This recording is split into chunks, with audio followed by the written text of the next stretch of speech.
you run a YouTube channel and can no longer tell people to use code please at their favorite retailer, because that would be really naughty, go ahead and mash that subscribe button, because today we're talking about Geissele's $799 rifle. That's right, this is an El Jefe and it comes in at $799 with everything that you see here. Let's get into it.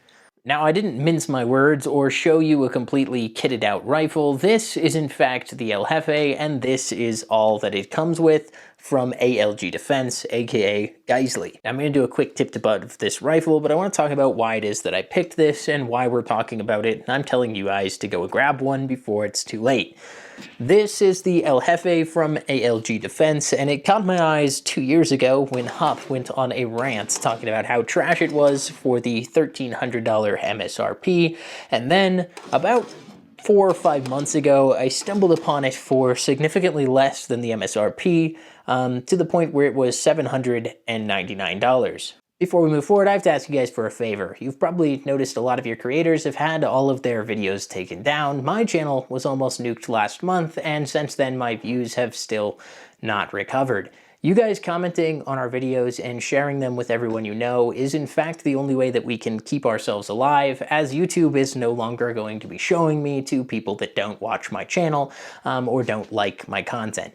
If you can hit that notification bell, that subscribe button, and leave a comment down below, it literally keeps my channel alive. And of course, I have to thank my channel sponsors who quite literally paid my rent last month as YouTube tanked my views. Thank you, Gideon Optics and HSL Ammunition. I shoot 5,000 rounds through every gun before I do a review on it, and they make it possible for me to keep making videos like this for people like you. Now first, if you don't know anything about ALG Defense, ALG just stands for Amy Lynn Geissele. It is a subsidiary of Geissele Defense, and they make a lot of really, really nice AK triggers, which is actually why I know about them. If you haven't heard of ALG Defense, well, good news, neither has most of these people who have been sleeping on what I would consider to be the best rifle for the money, and possibly one of the best rifles on the market, dollar for dollar. The El Jefe includes everything you see here. It includes the strap, it includes the mounting point, it even includes the red dot, and it includes a few other things that are kind of a nice touch,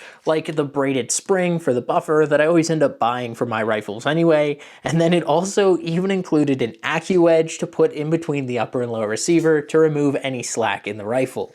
This is, don't get me wrong, a Geissele assembled, Geissele made rifle stamped ALG Defense on the lower. Now you're getting all that for $800, so you're thinking to yourself, well, they must have been giving up something somewhere, and they have, and it's really obvious. The part where you aren't getting a Geissele rifle is the handguard. That is a very much ALG Defense handguard with Picatinny rails at the 2, 4, and 6 o'clock position, as opposed to your standard Geissele rail that we all know and love. You're also not getting a REBCG or a Geissele Microbest bolt carrier group. You're getting an ALG Defense bolt carrier group that I assume is pretty close to mil-spec, if not mil-spec in its own. You're not getting a Geissele fancy 2-stage trigger, you're just getting an ALG Defense mil-spec trigger that is nonetheless a very good mil-spec trigger for a rifle like this. Now you guys know I love to throw super safeties and everything, so full disclosure for this review, I threw the Atrius development group, FRS, in here because you don't have to modify the trigger, so I was comfortable putting this in and then not modifying the trigger in any way, shape, or form. Therefore, if I did have an issue, which I ended up not having an issue, I would not be able to blame the super safety or my cutting job for said problems. Now I did that because it doesn't come with an ambi safety, it's a single side safety, and I prefer ambi, and then additionally I obviously wanted to FRT this, and Atrius does exactly that with no modification to my mil-spec trigger. Code please. This is a shameless plug for Code Please at Atrius. It funds the channel and you get a discount. Now you are still getting all of the Geissele features with this. You are losing the cold hammer forged barrel that is in the Super Duty and similar rifles, but you are still getting chrome lining.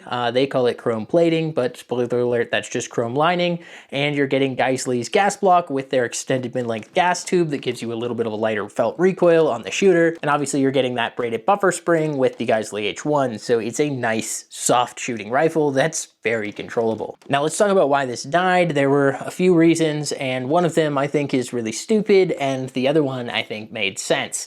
So when this first released, I found out about it from a Hop video where he just dogged on this exact rifle for almost 2 hours, tearing it apart, talking about how it wasn't a good value for the price. But now it's such a good price point that I think even Hop would have a hard time saying it's not an amazing price for what you're getting. And one of the other reasons I think people slept on this rifle, it's the same issue that Shadow Systems had with their Glocks that already had the optic cut, already had a threaded barrel, already had the enhanced grip. When you give people more features, they don't actually see it as you are providing them with the value of the features. They see it as more value, but not the same value as the features. So while Geissele could argue they're giving you a $200 red dot, a $100 sling, a $30 sling mount, and a $100 spring upgrade, the average consumer sees this collective bargain as about $100 extra in value, not $400 to $500 extra in value that I'm sure Geissele sees it as. And the third reason that I think is really stupid, but it is in fact the feedback that I have gotten from so many people for literally no reason the entirety of the last few months where I've been talking about this rifle. It's the Warner and Swayze red dot that they included that everybody hates. It is just an acro footprint, small windowed red dot that Geissele made for a little bit, and we all know is manufactured in China and therefore is seen as a cheap red dot. It's actually not a bad dot. I was using it, it's very functional, and I think especially if you're considering this as a first rifle, you are not having to go out and spend $200 on a red dot. This will definitely work for you, more so than nothing or iron sights, at least until you save up enough to buy a good red dot. But I do see the reason that people might be dogging on it, being that they're going to have to buy a new red dot anyway. To that, I would simply say, Geissele, you would sell so many more of these rifles if you just didn't include the red dot and made it $999 MSRP. Now, I did have the pleasure of talking to the Geissele guys at SHOT Show this year, which was very surprising to me that they knew who I was and what I do with their guns, but I shoot them a whole lot, and of course I had to bring up the $799 El Jefe that I keep seeing online, and I asked them what the deal was, if this rifle's going away, if it's going to be around, and it sounds pretty grim for it because the sales are not there, and if you think about it from a corporate standpoint, they make a ton of money off of their Geissele rifles. Why would they make a budget option that nobody buys if nobody buys it? So if you are looking at getting this and you watch this video because you're like, this is going to be my first rifle, is it a good choice? It's not only a good choice, I think it is right now the best option for the price point due to the fact that it's gotten so reasonably priced and so affordable. And then you can use the money that you saved to throw some nicer things on it. I, in fact, threw the Gideon Mediator XL on it, which is like my Romeo 8T, but it weighs a little bit less when I take the cage off, and it has a bigger window with better battery life. And then I threw a Whip Machine Mod 1 on it. I think I'm the only person I know that not only uses this can, but enjoys this can and has heard of this can. They're very, very affordable. His whole goal was to make them super cheap. They're stainless steel. This was probably the third can I purchased, and it doesn't sound bad. It's small, but it's super heavy. It's also super, super cheap and very affordable. So I put it on this because all in, we're looking at an extra $700 for a suppressor and a red dot to put on this rifle. Budget rifle, $700 rifle, $700 of suppressors and red dot, making it a $1,400 build. To me, that felt right, that felt reasonable. I use this can a lot. I've got a lot of rounds through it. It's a good suppressor for the price point. I know you guys are going to want suppressor audio, so Whip Machine Mod 1, 16-inch barrel, 55 grain FMJ suppressor audio.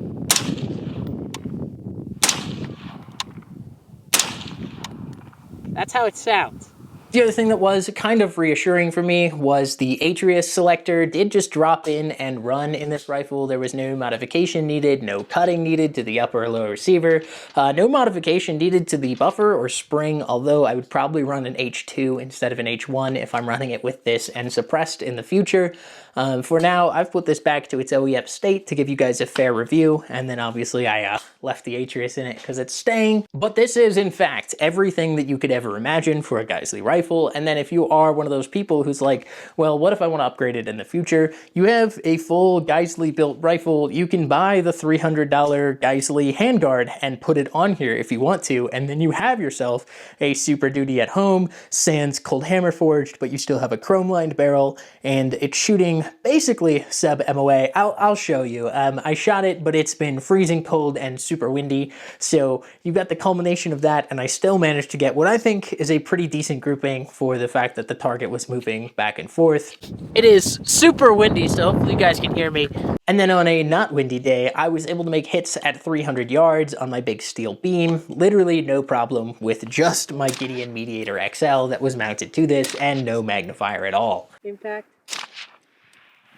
Impact. Now at that $799 price point, I think that this is a no-brainer, best starter rifle, best rifle in that price bracket on the market. But I think what's interesting about this is even if you got rid of the red dot, you got rid of the sling that it included, you removed the AccuEdge that it included, this would still be what I would consider the best rifle on the market in that price point. The only other rifle that I can find for around 800 bucks is going to be the Zion 15 that I recommend for people. And then something like PSA, which you should not put even close to the same category as a Geissele rifle because it will not last you as long. It does not have that kind of QC, and it's just not going to be even close to the same level. One thing that I did find out that is funny is Geissele actually stakes and marks with pens pretty much everything on rifles, and mine appears to have been marked with a pen, then torqued down, and then staked in place. So my pen mark is just completely out of place. So it's a little out of order, but at least it did get torqued and staked from the warehouse, even if the paint pen shows it being off automatically straight out of the box. I think the other people who are considering this maybe have that 1,000 to 1,100 price point, and I would say it is still an absolute banging rifle to get for that price point.